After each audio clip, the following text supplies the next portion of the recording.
Hello everyone. If you have a washer machine and the water pulling really slow, so this is the hot, cold connected to the washer machine here, but once you trying to wash and it's gonna take more than usual to fill the machine with water.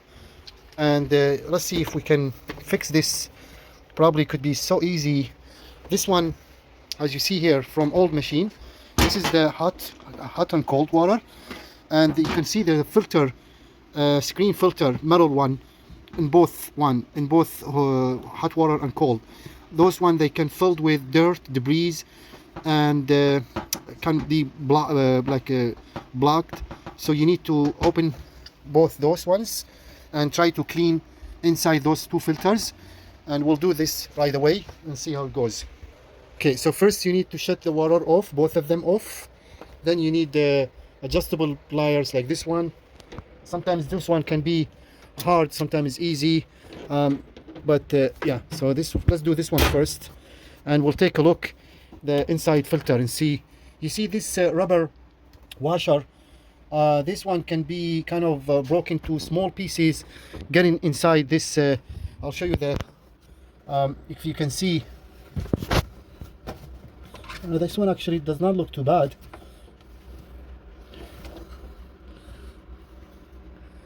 It looks good actually. Let's check the other one. Let's check the other one. Take a look.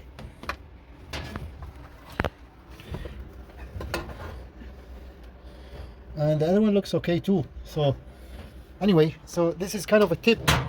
If you got a machine and it's like but this one maybe is designed like that, it takes a long time to fill the tank of this machine. I'll put this one back in, and then I'm not sure, but sometimes if you have the washer machine and water kind of to fill the tank, the washer machine tank is kind of really slow, this is what you can do. Very easy, very simple. Just try to clean the filter inside those two of them, and that can solve the problem. Okay, this washer machine, it's really big, very big tank, but I don't know why it's taking a long time to fill the tank. It's more than usual. And this one is Kenmore. This is heavy duty and very large. But thank you for watching for now. All the best, and hope to see you next video.